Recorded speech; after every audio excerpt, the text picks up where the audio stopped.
अस्सलाम वालेकुम, welcome to my YouTube channel. आज हम स्टार्ट करेंगे न्यू कोर्स जो कि प्लाज्मा फिजिक्स है और इसमें हम जो बुक फॉलो करेंगे वो है फ्रांसिस एफ चेन की बुक। चैप्टर नंबर 1 स्टार्ट करेंगे। चैप्टर 1 का नेम है इंट्रोडक्शन, जिसमें हम टॉपिक्स जो कवर करेंगे उसकी लिस्ट मैंने लिखी हुई है यहाँ पे। चैप्टर 1 की प्लेलिस्ट में हम इन सारे टॉपिक्स को कवर करेंगे। फर्स्ट लेक्चर जो हमारा होगा वो होगा डेफिनेशन ऑफ प्लाज्मा में, जिसमें हम डिटेल में प्लाज्मा क्या होता है उस चीज़ के बारे में डिस्कस करेंगे। नेक्स्ट लेक्चर नंबर 2 होगा जो कि साहा इक्वेशन होगी। साहा इक्वेशन बताएगी कि प्लाज्मा एग्जिस्ट कर रही है या नहीं जहाँ पर भी आप अप्लाई कर रहे हो। आप साहा इक्वेशन लगाओगे जहाँ पे भी आपको चेक करना है कि यहाँ पे प्लाज्मा है या नहीं, तो वो आपको बता देगा कि यहाँ पे प्लाज्मा एग्जिस्ट करता है या नहीं, जिसको हम लेक्चर नंबर 2 में पढ़ेंगे। देन हम कंसेप्ट ऑफ टेम्परेचर पढ़ेंगे, क्योंकि टेम्परेचर जो है वो मेन करेक्टरिस्टिक्स है प्लाज्मा की। तो हम कंसेप्ट ऑफ टेम्परेचर देखेंगे, जिसको हम 1D, 2D और 3D में देखेंगे। लेक्चर नंबर 3 में हम इसको 1D में देखेंगे, लेक्चर 4 में 2D और 3D में देखेंगे। देन उसके बाद हमारा लेक्चर 5 होगा डिवाई शील्डिंग, और साथ में प्लाज्मा के पैरामीटर्स इन दोनों में डिस्कस करेंगे एक लेक्चर में। लास्ट लेक्चर जो होगा उसमें होगा क्राइटेरिया फॉर प्लाज्मा। आज है लेक्चर नंबर 1 जो कि इंट्रोडक्टरी लेक्चर होगा, जिसमें हम प्लाज्मा की डेफिनेशन को देखेंगे। तो टॉपिक होगा डेफिनेशन ऑफ प्लाज्मा। सबसे पहले हम डिस्कस करेंगे कि प्लाज्मा बनती कैसे है। अब क्या होता है, जब भी हम कहेंगे कि प्लाज्मा क्या होती है तो हमारे माइंड में एक ही चीज़ सबसे पहले आती है कि plasma is the fourth state of matter, जो कि कॉमन सी एक डेफिनेशन है, that plasma is the fourth state of matter. अब फोर्थ स्टेट ऑफ मैटर कहा गया है तो बाकी 3 स्टेट ऑफ मैटर क्या थी? Solid is the first state, liquid is the second state, gas third, and then उसके बाद जो फोर्थ स्टेट आती है वो हमारे पास प्लाज्मा आती है। अब सॉलिड क्या होता है? सॉलिड के लिए हम एक कंसीडर कर लेंगे जैसे cube. Cube is the solid. तो क्यूब को अगर एक जार में ले, अगर आप लोगों को यहाँ नजर आ रहा हो बहुत छोटा छोटा कि मैंने एक क्यूब ले लिया, क्यूब क्या है? सॉलिड होता है, उसको एक जार में रखा। अब क्यूब के अंदर मीन सॉलिड के अंदर जो एटम्स होते हैं वो इस तरह से अरेंज हुए हुए होते हैं, बहुत क्लोजली पैक्ड होते हैं, सिर्फ अपनी मेन पोजीशन से वाइब्रेट कर सकते हैं, बाकी इधर उधर मूव नहीं कर सकते। ठीक है, ये क्या होती है? सॉलिड में एटम्स की अरेंजमेंट। देन उसके बाद अगर हम इस सॉलिड को क्या करें, हीट करें, तो क्यूब किस में कन्वर्ट हो जाएगा? वाटर में।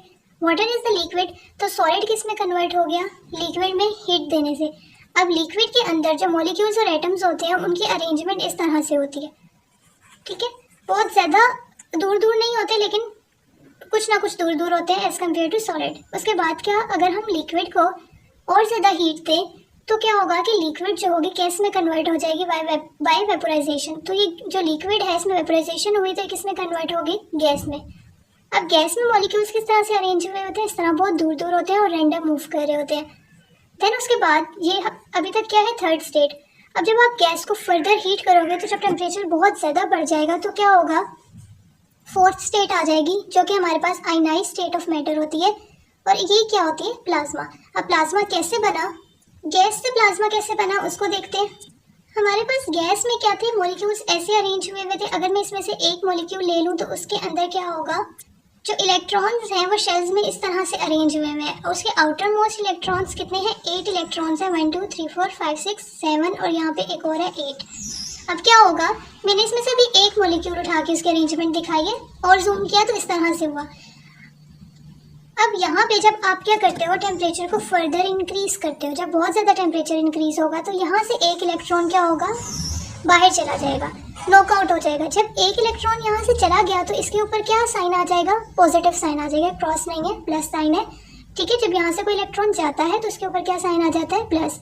और जो इलेक्ट्रॉन निकल के गया उसके ऊपर क्या साइन आ जाएगा? Minus sign. अब ये जो इलेक्ट्रॉन निकल गया है इसको क्या कह दिया है? Free electron. और ये जो चीज़ है जिसके ऊपर प्लस साइन आ गया है ये क्या है? आयन। ठीक है, ये क्या है? आयन। ये क्या है? Free electron. अब जब ये गैस थी तो गैस में जब सारे इलेक्ट्रॉन्स फिल थे, आउटर मोस्ट में 8 इलेक्ट्रॉन थे, इसका मतलब वो क्या थे? न्यूट्रल थे। तो गैस में एटम्स दूर दूर जरूर मूव करते हैं, लेकिन क्या होते हैं? न्यूट्रल होते हैं। तब तक उनमें से एक इलेक्ट्रॉन भी निकल के बाहर नहीं गया होता, इसका मतलब वो क्या होते हैं? न्यूट्रल। आप लोगों ने याद रखना है कि गैस में ये बात जो है ये प्लाज्मा की हो रही है। ठीक है, ये तब हुई है जब आपने गैस को बहुत ज़्यादा हीट किया तब इलेक्ट्रॉन्स निकलते हैं और ये प्लाज्मा की स्टेट है। लेकिन गैस में क्या होते हैं? न्यूट्रल होते हैं। उनके आउटर मोस्ट में, हर एक के आउटर मोस्ट में 8 इलेक्ट्रॉन्स हैं, तो वो न्यूट्रल है। ठीक है, मीन्स के उनका जो आउटर मोस्ट शेल है वो कंप्लीट है। अब अगर मैं यहाँ पे बात करूँ प्लाज्मा की, तो ऐसा नहीं होगा कि जो गैस है उसके हर एक मॉलिक्यूल से ही इलेक्ट्रॉन्स निकल जाए, ऐसा नहीं होगा। कुछ मॉलिक्यूल्स होंगे उसमें से इलेक्ट्रॉन्स जो होंगे निकल जाएंगे। जैसे अब ये क्या है? प्लाज्मा की स्टेट बता रही हूँ। तो प्लाज्मा के लिए क्या होगा कि ऐसे ही गैस के जो मॉलिक्यूल्स हैं उसी तरह कुछ गैस के मॉलिक्यूल सेम रहेंगे, ठीक है, न्यूट्रल ही रहेंगे। कुछ में ऐसा होगा कि उनका एक इलेक्ट्रॉन जो होगा वो बाहर आ जाएगा, ठीक है। जैसे इसमें से एक इलेक्ट्रॉन फ्री इलेक्ट्रॉन जो था वो बाहर आ गया। अब फॉर एग्जांपल इसका फ्री इलेक्ट्रॉन बाहर आ गया और इसका भी फ्री इलेक्ट्रॉन बाहर आ गया। अब ये जो है ये रिमेन सेम रहे, ठीक है, मीन्स कि ये न्यूट्रल रहे। तो अब यहाँ पे अगर आप देखो तो मैंने कहा था कि जब यहाँ से एक इलेक्ट्रॉन निकल जाएगा तो ये क्या बन जाता है, आयन, ठीक है। ये भी यहाँ से भी इलेक्ट्रॉन निकल गया तो क्या बन गया, आयन। जैसे कि यहाँ पे बताया जब एक इलेक्ट्रॉन निकल जाता है तो वो आयन हो जाता है और जो इलेक्ट्रॉन निकल गया उसको फ्री इलेक्ट्रॉन का है। तो ये पूरा वही ये चीज़ ही बनी हुई है। इसमें से जब निकल गया एक इलेक्ट्रॉन तो ये आयन और ये क्या है, इलेक्ट्रॉन। जब इसमें से निकल गया तो ये आयन और ये क्या है, एक साथ जो निकल गया फ्री इलेक्ट्रॉन। और कुछ जो है वो रिमेन सेम रहे, जो सेम है वो क्या है, न्यूट्रल। तो अगर आप देखो तो गैस में क्या है, गैस में सारे के सारे पार्टिकल्स जो है वो न्यूट्रल हैं। जबकि अगर मैं प्लाज्मा में देखूं तो प्लाज्मा में क्या है, इलेक्ट्रॉन्स हैं, आयन्स हैं और साथ में क्या है, न्यूट्रल पार्टिकल्स हैं। गैस में अगर देखें तो गैस में क्या है, न्यूट्रल पार्टिकल्स हैं। जबकि प्लाज्मा में देखें तो ये सारे क्या है, चार्ज पार्टिकल्स भी हैं। आयन्स, इलेक्ट्रॉन्स, चार्ज पार्टिकल, इसमें चार्ज पार्टिकल्स हैं और साथ में क्या है, न्यूट्रल, ठीक है। प्लस माइनस है तो चार्ज पार्टिकल्स हो गए ना, प्लस आयन के ऊपर क्या होता है, साइन प्लस, तो प्लस माइनस एक तो चार्ज पार्टिकल्स हो गए। जबकि गैस की बात की थी तो उसमें सिर्फ और सिर्फ न्यूट्रल थे। तो प्लाज्मा जो है वो गैस से डिफरेंट है, ठीक है गैस, लेकिन गैस से डिफरेंट कैसे है कि गैस में सिर्फ न्यूट्रल पार्टिकल्स होते हैं जबकि प्लाज्मा में चार्ज पार्टिकल्स होते हैं। तो यहाँ से आप लोगों को गैस और प्लाज्मा का डिफरेंस भी क्लियर हो गया होगा। अभी तक हमें पता था कि plasma is the first state of matter, लेकिन जब हमने ये सारा सिनेरियो देख लिया कि प्लाज्मा क्या होती है, कैसे बनती है, तो हम इसकी डेफिनेशन को सिर्फ इतना नहीं लिख सकते। हमें पता है कि इसके अंदर चार्ज पार्टिकल्स हैं, तो हम यहाँ पे लिखेंगे कि plasma is the quasi neutral gas off charge and neutral particles which exhibit collective behaviour. यहाँ पे जो वर्ड्स इंपॉर्टेंट है वो क्वाजी न्यूट्रल और कलेक्टिव बिहेवियर इंपॉर्टेंट है और इन्हीं को आगे हमने डिटेल में फर्दर देखना है। अब यहाँ पे क्वाजी न्यूट्रल वर्ड क्यों आया है, क्योंकि यहाँ पे प्लाज्मा लिखा है। अगर प्लाज्मा लिखा है तो साथ ही न्यूट्रल के साथ क्वाजी वर्ड लिखना जरूरी है। अगर मैं यहाँ पे किसी गैस की बात करती, जैसे air is the ordinary gas, तो मैं अगर लिखती एयर इज द तो मैं क्वाजी वर्ड हटा देती, लिखती न्यूट्रल गैस, ठीक है। तो गैस जो होती है वो न्यूट्रल होती है, लेकिन अगर आपने प्लाज्मा वर्ड यूज किया तो यहाँ पे क्वाजी लिखना जरूरी है, क्योंकि क्वाजी से रिप्रेजेंट कर रहा है कि यहाँ पे क्या होते हैं, चार्ज पार्टिकल्स हैं और ठीक है, इसमें चार्ज पार्टिकल्स भी होते हैं और न्यूट्रल भी होते हैं। तो plasma is a quasi neutral gas off charge and neutral particles which exhibit collective behaviour, that is the main definition of plasma. और आज से आप लोगों ने यही डेफिनेशन यूज करनी है। और वर्ड इंपॉर्टेंट क्या है, क्वाजी। आपने न्यूट्रल वर्ड यूज नहीं करना है क्योंकि हम प्लाज्मा गैस की बात कर रहे हैं। अब कलेक्टिव बिहेवियर क्या होता है, अगर हम एक ऑर्डिनरी गैस की बात करें, जैसे कि एयर जो है वो एक ऑर्डिनरी गैस है, तो उसमें मॉलिक्यूल्स क्या होते हैं, न्यूट्रल होते हैं। अभी हमें पता है न्यूट्रल क्यों होते हैं, क्योंकि वो चार्ज पार्टिकल्स नहीं होते। अगर वो चार्ज पार्टिकल नहीं है तो उसके अंदर कोई इलेक्ट्रिक फोर्स नहीं होगी, ठीक है। अगर कोई इलेक्ट्रिक फोर्स नहीं है तो इसका मतलब कोई मैग्नेटिक फोर्स भी नहीं होगी, ना इलेक्ट्रिक फील्ड है, ना ही उसमें क्या है, मैग्नेटिक फील्ड है। तो ना ही इसका मतलब कि उसके ऊपर कोई भी इलेक्ट्रोमैग्नेटिक फोर्स एक्ट नहीं करेगी, वो सिर्फ और सिर्फ क्या है, न्यूट्रल है। इस चीज़ को हम यहाँ से समझेंगे कि अगर मेरे पास क्या है, एक एयर का, ये चीज़ सिंपल क्या है, गैस और एयर की बात हो रही है, तो इसके पार्टिकल क्या है, न्यूट्रल पार्टिकल है। इसके ऊपर किसी भी किस्म की कोई फोर्स एक्ट नहीं करेगी, क्योंकि ना इसके पास इलेक्ट्रिक फील्ड है, ना इसके पास मैग्नेटिक फील्ड है, कोई फोर्स इसके ऊपर एक्ट नहीं करेगी क्योंकि ये क्या है, न्यूट्रल। तो ये क्या करता रहेगा, सीधा मूव करता रहेगा, करता रहेगा, करता रहेगा। कब तक, जब तक इसके आगे कोई पार्टिकल ना आ जाए। जब इसके आगे कोई पार्टिकल आएगा, ये इसके साथ कोलाइड करेगा तो इसकी डायरेक्शन क्या होगी, चेंज हो जाएगी। हो सकता है ये इस डायरेक्शन में भी जाए, लेकिन मैंने इसको इस डायरेक्शन में लिखा हुआ है। तो फॉर एग्जांपल कि ये पार्टिकल जो है इसके साथ कोलाइड किया और इस डायरेक्शन में ये मूव कर गया, देन ये क्या करेगा, अगेन सीधा मूव करता रहेगा अनडिस्टर्ब, तब तक मूव करता रहेगा जब तक अगेन इसके आगे कोई पार्टिकल ना आ जाए और कोलाइड ना कर जाए। अब ये पार्टिकल इसके साथ कोलाइड करेगा, अगेन इसकी डायरेक्शन इसमें भी जा सकती है, लेकिन हमने इसको अज्यूम किया कि इसकी डायरेक्शन जो है वो इधर चेंज होगी। तो इसका क्या मतलब है कि जो पार्टिकल की मोशन है वो कोलिजन की वजह से हो रही है, तो कोलिजन कंट्रोल कर रही है पार्टिकल की मोशन को। यही सेम चीज मैंने यहाँ पे लिखी है कि for ordinary air the molecules are neutral, no electromagnetic force acts on it, molecules move undisturbed until it make collision with another molecule, these collisions control particles motion। now अब हम देखेंगे कि प्लाज्मा में क्या होता है। प्लाज्मा न्यूट्रल पार्टिकल नहीं है, प्लाज्मा क्या है, चार्ज पार्टिकल है। इसमें क्या होते हैं, आयन्स होते हैं, इलेक्ट्रॉन्स होते हैं। वो न्यूट्रल पार्टिकल है, वो न्यूट्रल पार्टिकल नहीं है, चार्ज पार्टिकल है। और जब भी चार्ज पार्टिकल होते हैं तो उनके अंदर क्या होती है, उनमें इलेक्ट्रिक फील्ड होती है, जो कि क्या होती है, पॉजिटिव से नेगेटिव डायरेक्शन की तरफ मूव करती है। तो इलेक्ट्रिक फील्ड तो होगी क्योंकि ये चार्ज पार्टिकल है। अब जब ये चार्ज पार्टिकल है जब ये मूव करेगा तो क्या होगा, करंट प्रोड्यूस होगा, क्योंकि करंट जो होता है मोशन ऑफ चार्जेस की वजह से प्रोड्यूस होता है। जब करंट प्रोड्यूस हो गया तो इसका मतलब उसमें मैग्नेटिक फील्ड भी प्रोड्यूस हो गई।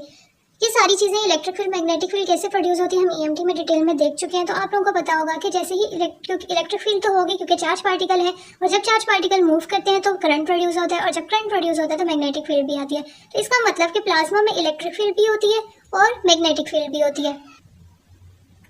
तो अगर ये पार्टिकल जो एक इलेक्ट्रॉन है ये प्लाज्मा में अगर मूव कर रहा है, तो जैसे ये पार्टिकल ये न्यूट्रल था, ये अनडिस्टर्ब मूव कर रहा था जब, और इसकी डायरेक्शन तब चेंज हुई थी जब कोई पार्टिकल इसके साथ आके कोलाइड किया था, वरना इसकी डायरेक्शन चेंज नहीं हुई थी। लेकिन जैसे ही पार्टिकल प्लाज्मा में मूव करना शुरू करता है तो वो स्ट्रेट मूव नहीं कर सकता, उस पर बहुत से एक्शंस हो रहे होते हैं, ठीक है। अदर पार्टिकल्स ऑफ प्लाज्मा उसके ऊपर एक्ट करते हैं, तो वो टिल्टेड फॉर्म में पहले से ही होता है। क्यों हुआ, क्योंकि ये जो इलेक्ट्रॉन है, ठीक है, अब जो दूसरे प्लाज्मा के पार्टिकल्स हैं उनके पास क्या है, जैसे इसकी बात करें, इसके पास भी क्या है, इलेक्ट्रिक फील्ड है और मैग्नेटिक फील्ड है। अगर मैं इस प्लाज्मा की बात करूं, इसके पास भी इलेक्ट्रिक फील्ड है और मैग्नेटिक फील्ड है, इसके पास भी इलेक्ट्रिक फील्ड है, मैग्नेटिक फील्ड है। सेम इसी तरह एक और पार्टिकल ले लो, उसके पास भी क्या होगा, इलेक्ट्रिक फील्ड होगी, मैग्नेटिक फील्ड होगी। ये जो प्लाज्मा का पार्टिकल है इसके ऊपर क्या होगा, ये जो प्लाज्मा के दूसरे पार्टिकल्स हैं इनकी इलेक्ट्रिक और मैग्नेटिक फील्ड इसके ऊपर अफेक्ट करेगी, जिसकी वजह से सीधा कभी भी मूव नहीं कर पाएगा। इस वजह से इलेक्ट्रॉन्स जो होते हैं उसकी हेलिकल डायरेक्शन में मोशन होती है, ठीक है। ये इस और भी बहुत से मोशंस होती हैं, इसकी बहुत सी शेप्स में, जिसको हम नेक्स्ट लेक्चर चैप्टर 2 में डिस्कस करेंगे डिटेल में। अभी तक इतना ही कि ये नहीं मूव कर पाता अनडिस्टर्ब, इसके जो बाकी पार्टिकल्स होते हैं प्लाज्मा के, उनकी इलेक्ट्रिक और मैग्नेटिक फील्ड इसके ऊपर अफेक्ट करती है। तो इस वजह से इस पूरे को हम क्या बोलते हैं, कलेक्टिव बिहेवियर। तो plasma has charge particles, when they move they generate electric field. Motion of charges also produce current and hence magnetic field, which affect the motion of other particles. All particles of plasma are affected by electric and magnetic field of other particles of plasma. Hence, behavior of plasma are related to each other. So, this behavior is called collective behavior. Next quasi neutral क्या होता है, ये important property है plasma की, remain quasi neutral. अब इसमें क्या होता है कि अगर हम पूरी प्लाज्मा ले लें तो उसमें क्या होते हैं, चार्ज पार्टिकल्स। अगर इस पूरी प्लाज्मा में हम एक स्मॉल वॉल्यूम एलिमेंट उठा लें तो इसमें क्या होगा, पॉजिटिव भी होंगे और क्या होंगे, नेगेटिव चार्ज भी होगा। तो इसमें हम क्या कहते हैं कि जो आयंस हैं वो इक्वल होते हैं इलेक्ट्रॉन के, तो वो एक दूसरे को बैलेंस करते हैं। तो क्यू नेट ओवरऑल चार्ज जो होता है वो क्या होता है, 0। तो इसी तरह आप पूरी प्लाज्मा के कोई भी वॉल्यूम एलिमेंट उठाते जाओ, उसमें वॉल्यूम एलिमेंट क्या होगा, उसमें पूरा उस वॉल्यूम एलिमेंट में पूरा चार्ज जो होगा वो 0 होगा। तो इसलिए हम कहते हैं कि प्लाज्मा में बेशक चार्ज पार्टिकल्स हैं लेकिन ओवरऑल प्लाज्मा क्या होता है, न्यूट्रल ही होता है, ठीक है। तो ओवरऑल चार्ज हमारे पास क्या होता है, 0 आता है, जबकि प्लाज्मा में इलेक्ट्रॉन से, आयन से और न्यूट्रल पार्टिकल्स से। इसके बाद हम प्लाज्मा के बारे में कुछ इंपॉर्टेंट बातें और डिस्कस कर लेते हैं। प्लाज्मा को most common state of matter भी कहा जाता है। अब ये फोर्थ स्टेट ऑफ मैटर है, लेकिन इसको मोस्ट कॉमन क्यों कहा जाता है, क्योंकि ये 99% जो होता है विजिबल मैटर ये प्लाज्मा बनाती है, ठीक है। 99% बनाती है, तो 1% क्या होते हैं, सॉलिड, लिक्विड और गैस होते हैं। तो मोस्ट कॉमन कौन सी है अभी, प्लाज्मा। उसके अलावा सेकंड बात ये कि अगर हम इसको देखें प्लाज्मा, तो हमारे पास ये स्टार्स में, सन में, स्पेस गैलेक्सीज वगैरह में क्या होती है, प्लाज्मा पाई जाती है। अब इसकी एग्जांपल्स की बात करें तो हमारे पास जो थंडरस्टॉर्म होती है, लाइटिंग वगैरह, बिजली चमकती है, तो वो हमारे पास प्लाज्मा में एग्जांपल आती है। उसके अलावा अरोरास जो होते हैं, नॉर्थन एरियाज में एक ग्रीन कलर की लाइट आसमान से निकल रही होती है, तो उसको हम अरोरा बोलते हैं, वो भी एक एग्जाम्पल है प्लाज्मा की। उसके अलावा कंडक्ट करती है इलेक्ट्रिसिटी। इंपॉर्टेंट पॉइंट है कि प्लाज्मा इलेक्ट्रिसिटी कंडक्ट करती है या नहीं, तो it is a good conductor of electricity, क्योंकि उसमें क्या होते हैं, चार्ज पार्टिकल्स होते हैं, ठीक है। तो conductor of electricity. Next point ये है कि इसका टेम्परेचर बहुत ज़्यादा हाई होता है, बहुत एक्सट्रीमली हॉट होती है। टेम्परेचर इसका रेंज कर रहा होता है from 1000 to millions degree Celsius तक, ठीक है। अब इसकी कैरेक्टरिस्टिक्स की वजह से क्या होता है कि एमिट करती है ये लाइट और रेडिएशन, जैसे कि सन और स्टार्स जो है, sun is the best example of plasma. उसमें बहुत ज़्यादा प्लाज्मा होता है सन में, तो सन में अगर बहुत ज़्यादा प्लाज्मा है तो उसका क्या होता है, एक्सट्रीमली हॉट इसीलिए होता है। जब बहुत ज़्यादा उसका टेम्परेचर हाई है तो उसमें से क्या एमिट होती है, लाइट और रेडिएशन वगैरह। तो इसी तरह सन्स और स्टार्स जो है उनमें टेम्परेचर बहुत ज़्यादा होता है, प्लाज्मा के एग्जाम्पल्स हैं, इस वजह से उनके अंदर से लाइट और रेडिएशन वगैरह एमिट होती हैं।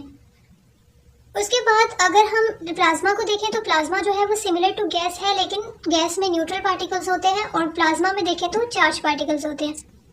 I hope you now understand this lecture. Thank you so much for watching. अगर वीडियो पसंद आई है तो वीडियो को लाइक करना मत भूलिएगा। अल्लाह हाफिज़।